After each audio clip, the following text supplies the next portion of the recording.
예, 다음 발표는 제가 강화학습을 이용한 조선소 생산계획 연구, 조선소 그 앞선 발표에서 그 스마트 조선소 요건 중에 지능화에 대한 내용이 되겠습니다. 먼저 그 강화학습과 시뮬레이션 소개에 앞서서 디지털 트윈의 어원에 대해서 잠시 언급을 하겠습니다.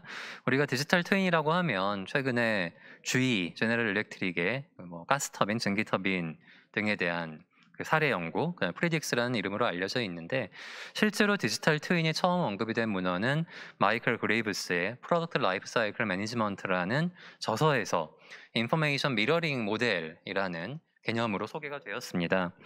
이 저서에서는 디지털 트윈의 요건으로서 싱귤러리티, 커러스펀던스 등 6가지의 특징을 언급을 하고 있습니다. 이제 원서에서는 지금 보시는 바와 같이 기술이 되어 있는데요.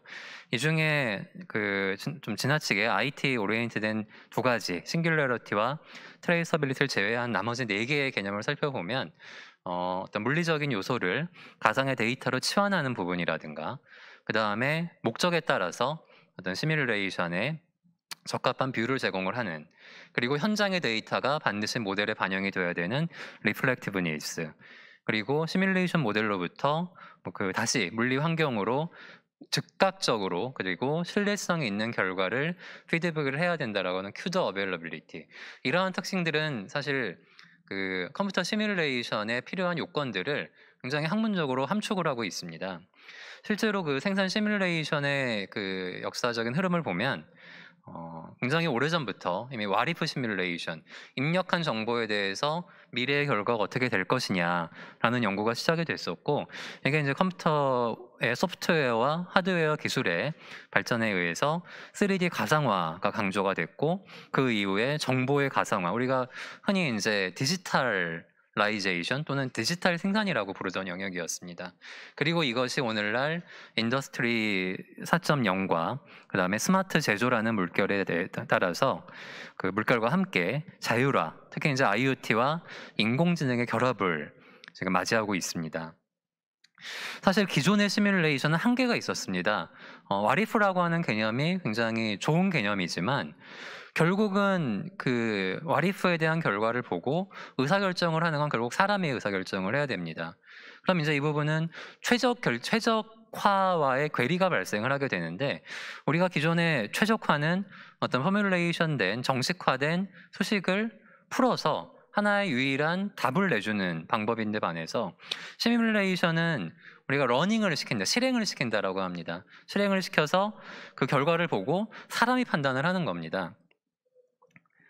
자, 그러면 그 우리가 이제 자율화, 요즘 얘기하는 자율화, 지능화라는 관점에서 과연 이 와리프를 어떻게 더 발전을 시킬 것이냐, 그럼 이 기존의 생산 시뮬레이션의 새로운 기회는 무엇이냐라고 봤을 때 그것이 오늘 말씀드리는 강화학습과의 연결이 되겠습니다.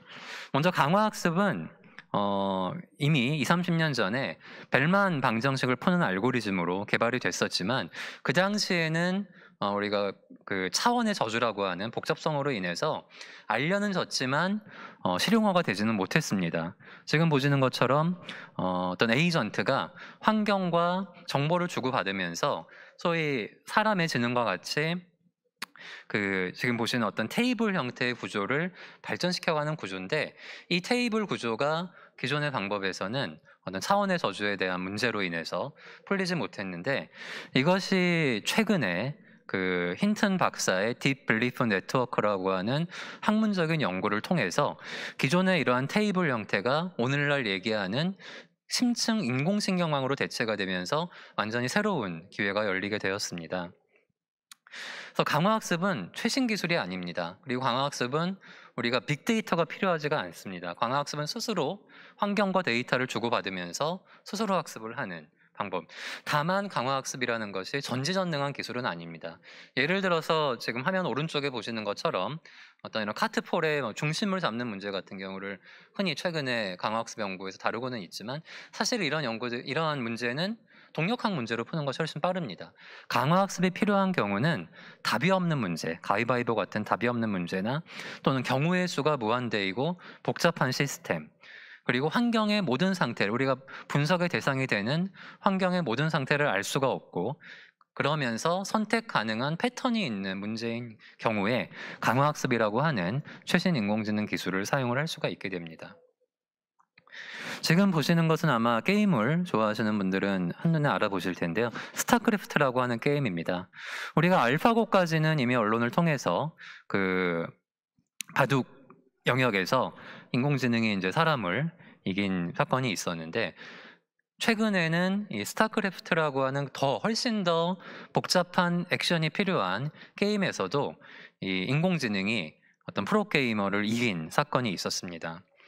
그리고 이 연구에 대해서 구글 딥마인드에서 지금 보시는 이런 그랜드마스터 레벨이라고 하는 이 스타크래프트라고 하는 논문을 발표를 했는데, 이론적인 부분을 제외하고 살펴보면 결국 이 강화학습을 기반으로 하는 인공지능은 기본적으로 게임 이론이 적용이 되는 소위 답이 없는 문제, 그 다음에 불완전한 정보를 가지고 있는 환경, 그리고 굉장히 롱텀, 장기 계획이 필요하면서 실시간으로 진행이 되고, 그리고 그 진행이 되는 환경이 굉장히 대규모인 작업 공간에 대해서 유효한 기술이고 사람을 대체할 수 있다라는 내용이 이 논문의 핵심이었습니다.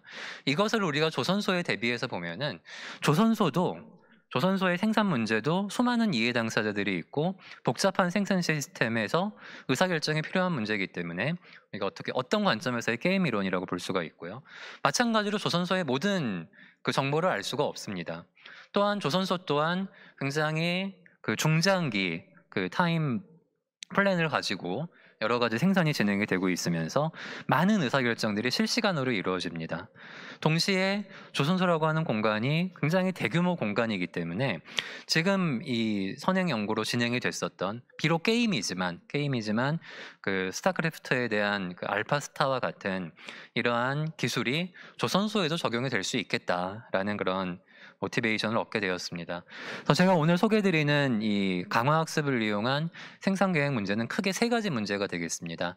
그 중에 첫 번째 문제는 보통 우리가 조선소뿐만 아니라 많은 프로젝트 산업에서 이러한 형태, 우리가 어떤 개선된 형태의 간트 차트 플래닝을 합니다. 이 간트 차트 플래닝을 보면 조선소든 아니면 건설 현장이든 대부분 사람이 손으로 조정을 합니다. 이 문제를 한번 강화학습을 적용해 보면 어떨까라는 목적을 가지고 연구가 시작이 됐고요. 이것을 조선소에 우리가 중일정이라고 하는 블럭을 조립하는 액티비티 계획에 적용을 해봤습니다. 그래서 이 문제를 간단한 시뮬레이션 환경을 만들어서 액티비티가 배치가 되고 각 액티비티가 납기를 가지면서 선후행 액티비티 간의 연결관계를 가지는 그러한 시뮬레이션 환경을 만들어줬습니다. 그리고 여기에 현재 가장 스마트하다고 알려져 있는 A3C라고 하는 강화학습 알고리즘을 연결을 해서 한번 문제를 풀어봤습니다. 그러면서 동시에 기존의 강화학습의 한계인 어떤 문제의 형태가 변하면 안 된다라는 제약을 좀 탈피하기 위해서 오른쪽에 보시는 것처럼 이러한 타임 윈도우라는 개념을 적용을 해서 변하는 환경, 변하는 계획 대상에도 적용이 될 수 있도록 개발을 했습니다. 지금 보시는 게 A3C라고 하는 강화학습 알고리즘이 생산 계획, 간트 차트 형태의 생산 계획 시뮬레이션 환경에서 스스로 지금 학습을 하고 있는 학습 과정이 되겠습니다. 스스로 타임 윈도우를 움직여 가면서 여기서의 목적 함수는 부하 평준화입니다. 부하 평준화가 될 수 있도록 학습을 진행을 합니다.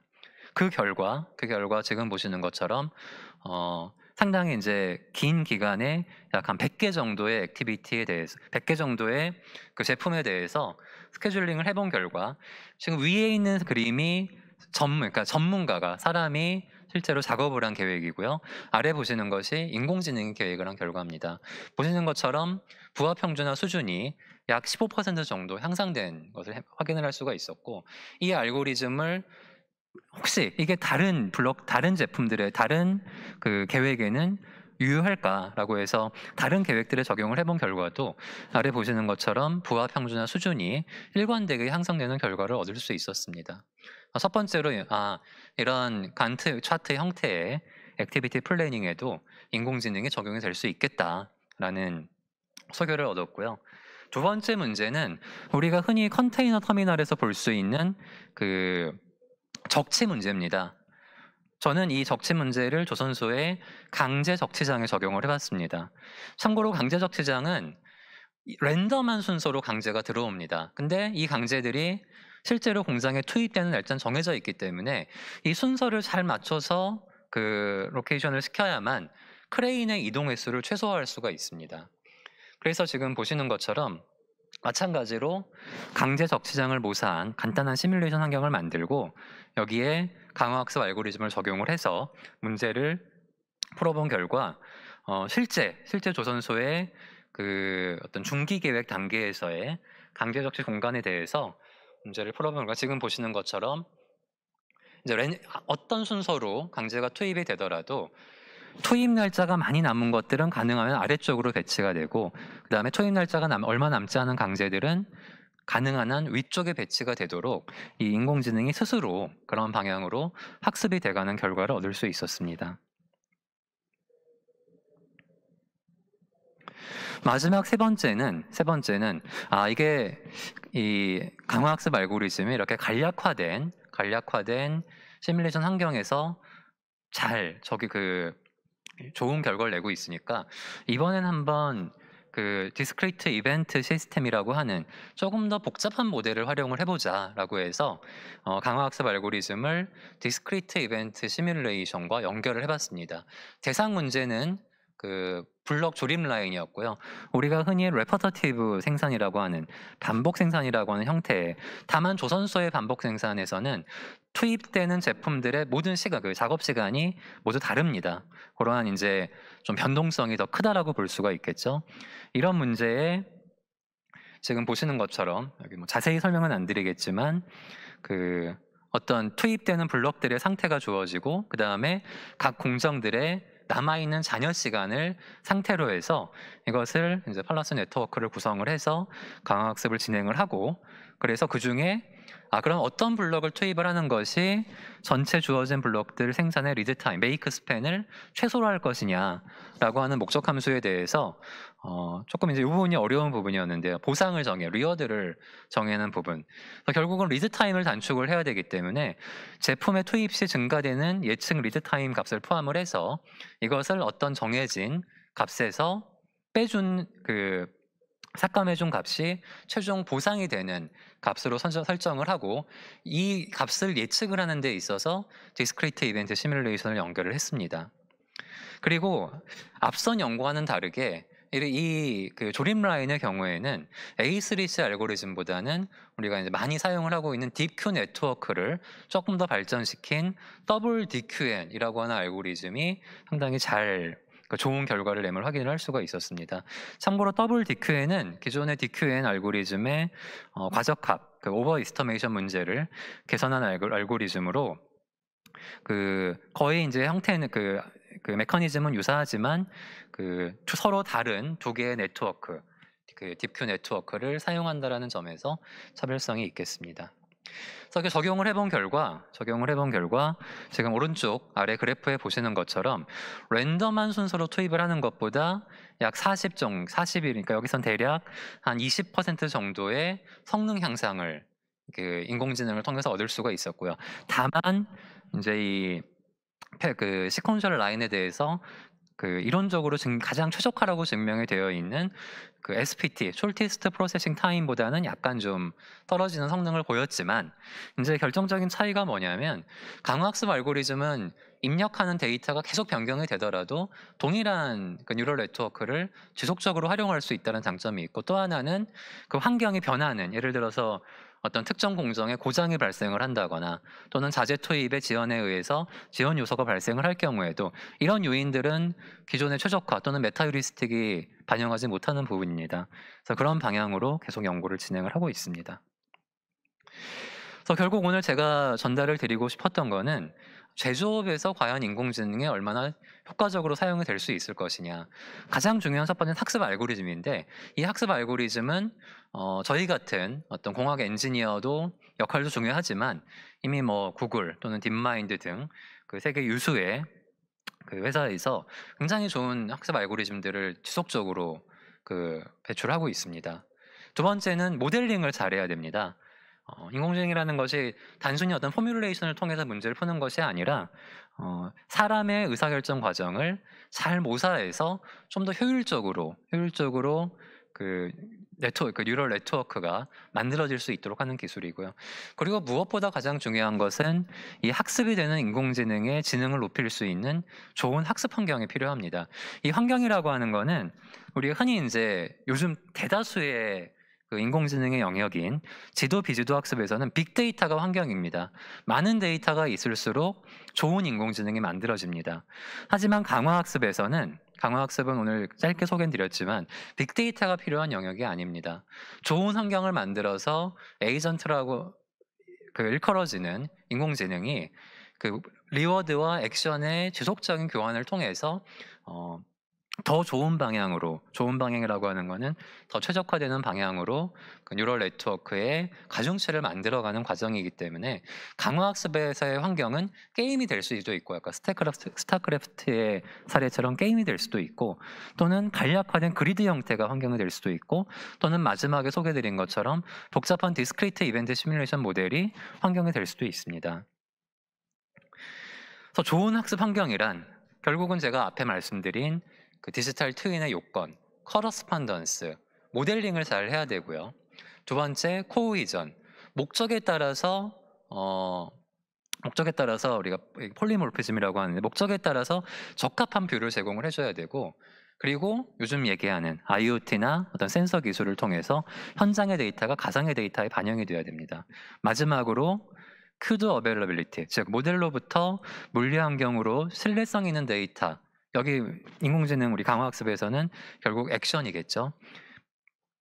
그래서 이런 강화학습을 시뮬레이션 기술과 접목을 함으로써 제가 앞에서 기존의 시뮬레이션 연구의 한계, what-if를 결국 사람이 최종적으로 결정을 할 수밖에 없었던 부분이 그런 의사결정조차도 앞으로는 인공지능이 수행을 할 수 있겠다라는 얘기로 마무리를 드리고자 합니다.